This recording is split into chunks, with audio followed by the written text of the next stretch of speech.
Olá pessoal, boa noite. Bem-vindos a mais uma aula de Direito Empresarial. Hoje nós vamos falar sobre falência e o nosso principal objetivo hoje é falar dos órgãos da falência. Mas a gente não pode falar dos órgãos da falência sem repassar o que a gente já viu em aulas anteriores. Então vamos lá. A primeira coisa que a gente precisa saber sobre falência é sobre a interposição da falência. Quem pode interpor, de que forma interpor? A gente precisa pensar que a falência pode ser interposta em 3 situações. Primeiro, com uma dívida executada, e essa dívida, ela precisa ser registrada em cartório, executada em cartório para fins de falência, e ela precisa ser no valor de 40 salários ou acima, ok? Não precisa, a gente precisa entender o seguinte: essa dívida, ela não precisa ser de um único credor. Ele pode juntar vários credores até dar o valor de 40 salários, ok? Então, ele pode reunir outras pessoas que essa empresa ou esse empresário deve até dar esse valor de 40 salários, ok? Nós temos os atos de falência, que independem de valor. O que são esses atos de falência? Quando a empresa começa a fechar as portas, quando a empresa começa a deixar de pagar as contas, começa não só a atrasar, tá, gente? É deixar de pagar mesmo, ok? E a gente tem a situação de frustração de execução, independente de valor também. Então, nós temos essas 3 situações que a gente falou. A dívida protestada, tá, para fins de falência, acima de 40 salários mínimos, atos de falência ou frustração de execução. Qualquer um dos 3 dará direito à interposição do processo de falência. Quem pode interpor esse processo de falência? Qualquer pessoa, qualquer credor poderá interpor, tá? Seja ele um trabalhador, seja ele um fornecedor, seja um terceiro interessado, poderá ser até um cônjuge, poderá ser um filho numa execução de alimentos. Então, a gente tem várias situações que poderá levar essa empresa ou esse empresário à falência. Ok, agora nós vamos para uma outra opção. Quem pode falir? A gente vai perceber que a vulgarmente chamada Lei de Falência, a Lei 11.101 de 2005, é uma lei que ela aborda tecnicamente a falência, a recuperação judicial e a recuperação extrajudicial em 201 artigos. A gente vai perceber o seguinte: essa lei deixa muito claro que pode falir as sociedades empresárias, o empresário individual, e também poderá falir aquelas empresas individuais. A gente percebe também que, de um modo geral, quando a gente está falando de falência, a gente tem o rol de quem não está incluso nessa lei. Primeiro deles, quem é o primeiro que não está incluso? Instituições financeiras, instituições bancárias, planos de saúde, cooperativas. A gente precisa entender que todas essas empresas, elas têm um plano específico para a sua recuperação. Não encaixa na Lei 11.101. Entendido até aqui, pessoal?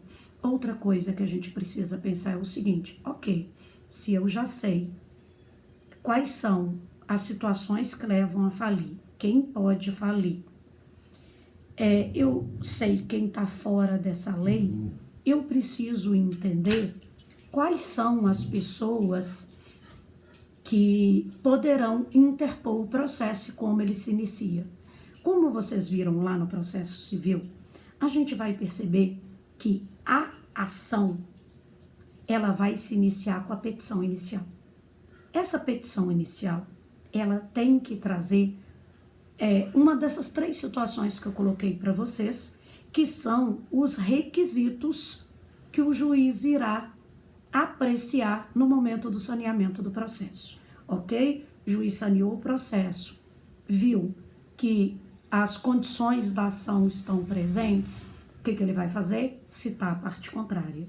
Cita a parte contrária, o devedor terá um prazo aí de 15 dias para contestar. Nessa contestação, ele pode confessar, devo mesmo, não tenho como pagar, me leva para falência direto. Ele poderá confessar, mas dizer, opa, peraí, eu sou recuperável. Ou ele poderá virar e falar assim, olha, devo sim, mas a dívida não é isso. Quero discutir essa dívida. Ele vai fazer um depósito elisível e vai discutir essa dívida. Aí, logo depois da contestação, a gente vai perceber, como a gente já discutiu aqui, que esse processo, ele tem duas sentenças. A primeira sentença é uma sentença declaratória e constitutiva. E ao final do processo, ele terá uma outra sentença, que poderá dizer se o plano de recuperação judicial foi aceito, se a recuperação foi aceita, ou se aconteceu alguma coisa e foi para falência. Então, nessa primeira sentença, que é a sentença declaratória e constitutiva, o que o juiz vai dizer? Não é recuperável, falência direto. Inicia-se o procedimento de falência. Ou ele pode virar e falar assim, ok, é recuperável sim. Inicia-se o procedimento de recuperação. E aí a gente precisa entender o seguinte, para a gente falar no procedimento, tanto de falência quanto de recuperação, a gente vai precisar dos 4 órgãos da falência. Então a gente precisa entender o seguinte, nessa sentença que o juiz deu, que ela é declaratória e constitutiva, declaratória, o juiz vai declarar a situação da empresa.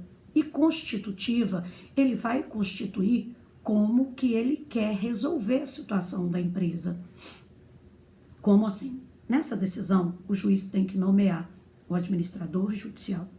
Ele precisa dizer se vai lacrar ou não o estabelecimento. Ele precisa dizer se essa empresa é recuperável ou não. E já acionar a Assembleia Geral de Credores através do administrador. Essa Assembleia Geral de Credores, ela vai virar mais para frente um comitê de credores e essa mesma sentença, ela vai criar uma situação que é muito específica. Ela vai atrair a competência para o foro da falência. O foro da falência, ele atrai para si a competência de outras ações. Então, se você tem ação correndo no Brasil inteiro, essas ações serão atraídas para o foro de falência. Por exemplo, se a falência está correndo em BH e você tem uma ação lá no Acre, essa ação, ela virá para cá. Agora, a gente tem que perceber que as ações trabalhistas e as ações tributárias, elas têm uma situação um pouquinho diferente. Elas vão correr nos seus foros de competência, porém, no momento da execução, o juiz vai fazer uma reserva aqui no foro de falência. Aí, o juiz da falência é obrigado a acatar a reserva que o outro juiz lá de trás fez, e no momento da execução, a execução vem para cá para ser paga aqui.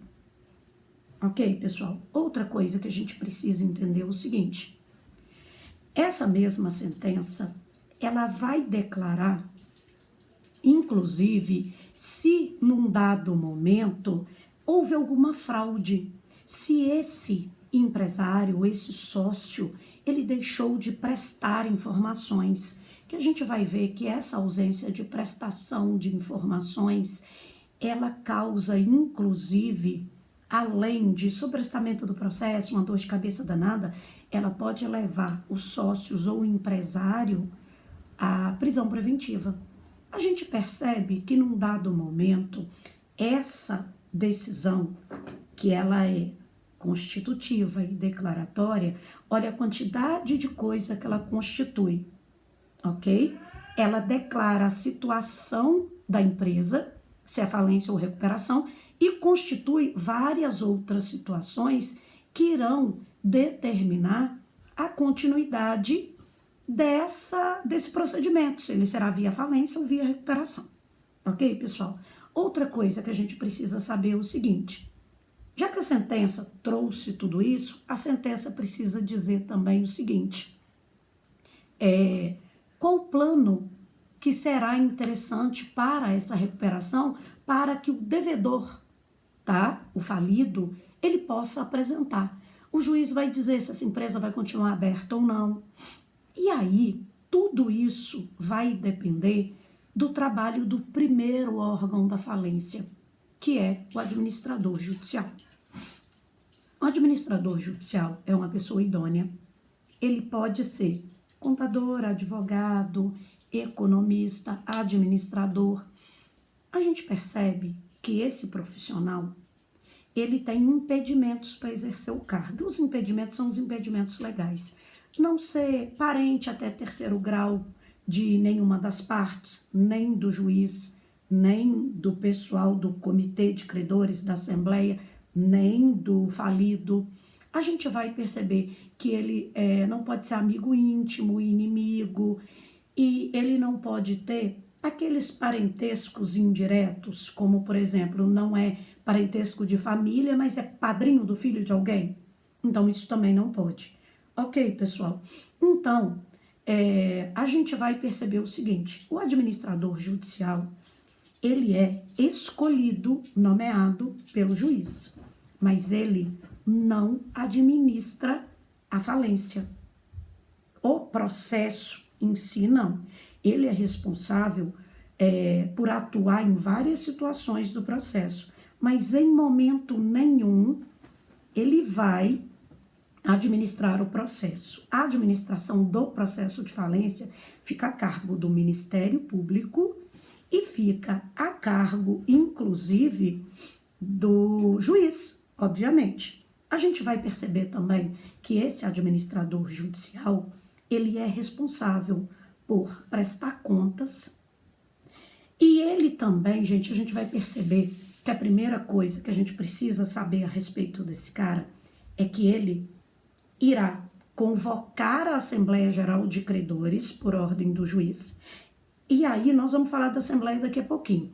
Mas essa Assembleia, num primeiro momento, ela é um grupão com todos os credores, aquelas pessoas que estão cobrando do empresário ou da sociedade empresária, ok? Ele vai pegar dentro desse grupão um representante de cada categoria e irá, dentro desses representantes que ele separou, criar um comitê de credores. É muito mais fácil para ele lidar com 7, 8 pessoas do que lidar com 40, 50 pessoas. É até mais producente para o processo, ok?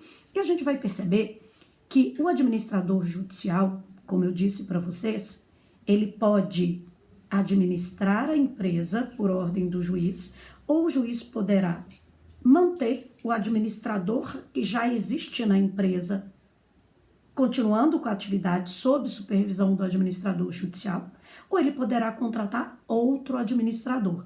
Então, tudo vai depender da sentença que o juiz der. Então, esse cuidado a gente precisa ter, porque, de um modo geral, o juiz é quem vai decidir se o administrador judicial vai administrar a empresa, que nem sempre ele tem conhecimento para isso. Então, precisa saber se ele vai administrar a empresa, se o juiz vai nomear um administrador para a empresa, ou se o juiz vai afastar o administrador que está lá ou mantê-lo. Tudo isso é decisão do juiz, ok? E tudo isso tem reflexo diretamente no processo. A gente vai perceber que o administrador judicial, ele poderá ser destituído.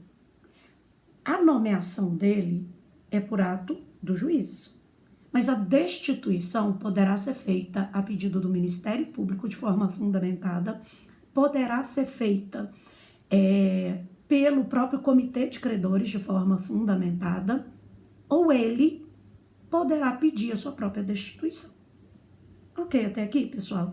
A gente vai perceber o seguinte: superado o administrador judicial, a gente avança para a Assembleia Geral de Credores. A Assembleia Geral de Credores, ela tem funções específicas, como acompanhar todo o processo, acompanhar o plano de recuperação judicial, Vocês vão ver que o trabalho que vocês estão fazendo da empresa, que eu passei para vocês, vai ter grande importância quando vocês forem falir a empresa de vocês. Porque o plano de recuperação judicial depende de uma estrutura boa agora, administrativa e financeira. Senão você não salva a sua recuperação judicial, ok? Então a gente precisa entender o seguinte: essa Assembleia Geral de Credores, que é o segundo órgão da falência, essa Assembleia Geral de Credores, ela é formada por todos os credores, todos. A Assembleia Geral de Credores, ela é convocada pelo juiz e ela é convocada pelo administrador judicial em situações específicas, quando necessário ou quando a lei assim determinar. A gente precisa entender, quando a gente fala dessa Assembleia Geral de Credores, a gente está falando do grupão de pessoas que esse empresário, essa empresa deve, ok? A gente precisa entender o seguinte: quando a gente está falando dessa Assembleia, essa Assembleia ela tem poderes específicos. Ela pode destituir o administrador judicial, ela pode aprovar ou desaprovar o plano de recuperação judicial de forma fundamentada, ela pode não acatar a solicitação judicial de recuperação. Então, a gente percebe que essa Assembleia, ela tem características específicas. E outra coisa, no primeiro momento do contato dela, né, do juiz com ela, com essa Assembleia, o juiz dá o prazo de 15 dias para que todos os credores habilitem o crédito no processo, para que haja a formação dessa Assembleia, ok? E depois tem uma segunda convocação no prazo de 5 dias. Então, pessoal, esse é o nosso segundo órgão. Agora a gente vai para o terceiro, que é o Comitê de Credores. O Comitê de Credores, ele é formado da seguinte maneira: a falência, ela tem um rol de credores. Esse rol, ele identifica o rol preferencial para recebimento dos créditos. Então, a gente tem várias categorias. Nós temos 7 mais importantes e alguns autores consideram as microempresas e pequenas de pequeno porte como a 8ª. Mas isso aí você tem uma discussão entre alguns autores que a gente vai falar mais pra frente. A gente vai perceber o seguinte: o Comitê de Credores, como eu falei para vocês, ele é separado por categoria. Então você tem, por exemplo, 10 trabalhadores, você vai pegar um trabalhador para representar a categoria de trabalhadores. Dentro da categoria de trabalhadores, nós temos os créditos trabalhistas e nós temos também os créditos oriundos de acidente de trabalho que vão entrar dentro dessa mesma categoria. Ok, pessoal? E aí a gente percebe o seguinte também: logo depois dele, nós temos crédito de privilégio real, crédito de privilégio quirografário, a gente tem vários outros créditos. E cada um representado por um membro. A gente vai perceber que esse comitê, cada membro terá 2 suplentes, ok? Então, nessa brincadeira aí, numa grossa exposição, nós teríamos 3 representantes de cada categoria. Lembrando que a responsabilidade é do gestor de cada classe, membro de cada classe. E a gente vai perceber o seguinte: esse membro, ele não recebe como administrador judicial. Esse membro vai fazer o que a gente chama de munus público. Ele vai trabalhar de graça, ele não ganha, diferente do administrador. O administrador é remunerado, ok? E aí vocês vão perceber o seguinte: como ele não é remunerado, ele pode pedir a sua destituição, ele poderá ser destituído, mas a destituição dele, gente, é complicada porque se dá por meio de fraude, negligência, imprudência, imperícia. Então a gente vai perceber que esse membro, ele poderá ser destituído e precisa de prova para isso. Isso pode atrasar o processo inteiro. Então, quando a gente fala nessa destituição, se sair esse membro principal que representa a categoria, entra o suplente. Entendido até aqui? A gente vai perceber o seguinte também. Do mesmo jeito que a Assembleia Geral, ela tem funções, o comitê também tem. A gente vai perceber que o comitê, ele poderá convocar a Assembleia em casos específicos, como eu já disse anteriormente, a pedido do juiz, ou em casos que a lei prevê. Inclusive, o comitê de credores, ele tem a obrigação, não é que pode, ele tem a obrigação de fiscalizar o serviço do administrador judicial. E poderá, inclusive, pedir a destituição dele. Ok, pessoal? Aí, com isso, a gente vai para o nosso terceiro órgão. Nós já falamos do administrador judicial, nós já falamos da Assembleia Geral de Credores, nós já falamos do Comitê de Credores, então nós já falamos do terceiro. Vamos para o quarto. Quarto, nada mais é que o foro competente. Esse foro, como eu já falei anteriormente para vocês, ele atrai para si tudo aquilo que está correndo em outras varas, em outros foros. Então, como eu já falei anteriormente, exceto o trabalhista e o tributário que tem tratamento diferenciado na chamada reserva, o restante todo, o processo sai de lá, vem para cá e o juiz vai apreciar. Por que isso, gente?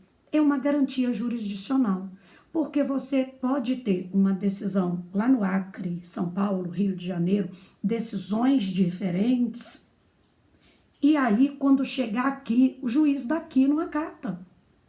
Então o que a gente precisa entender é que quando isso acontece, é uma garantia para as partes. Então é necessário que esse processo, ele bata aqui e daqui ele tenha continuidade. Porque se você pega o processo já decidido, você vai fazer o quê? O juiz daqui nem conhecimento tem desse processo. Então, tira o processo de lá e traz para cá. Com isso, a gente caminha para uma outra situação. Quais são os efeitos da falência e da recuperação judicial? A gente vai perceber que um dos principais efeitos é a formação do que a gente chama de massa falida. O que é isso? A massa falida é a reunião, é o rol, a junção de todo o patrimônio daquela empresa.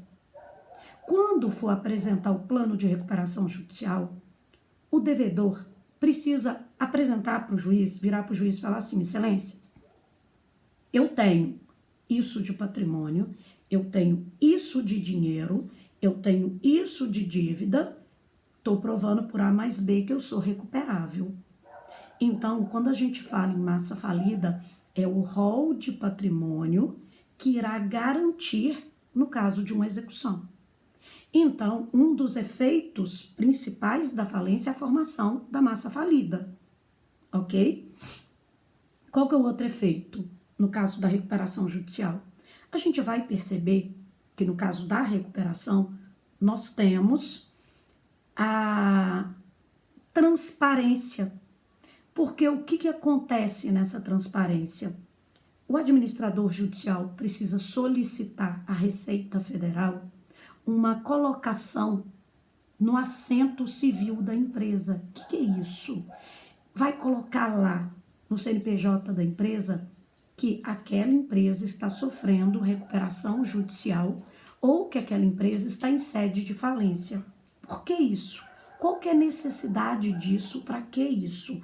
Para poder trabalhar com transparência para aquelas pessoas que estão envolvidas no processo ou não, ou aquelas pessoas que poderão se envolver futuramente com aquela empresa. E a proposta, gente, é retirar do mercado aqueles empresários ou aquelas empresas que não são recuperáveis. Entendido até aqui? Então, pessoal, com isso a gente finaliza a nossa aula e nós vamos voltar a falar na próxima aula sobre os créditos que são sujeitos à falência e dar continuidade ao nosso processo de falência. Um abraço para vocês, boa noite e bom descanso.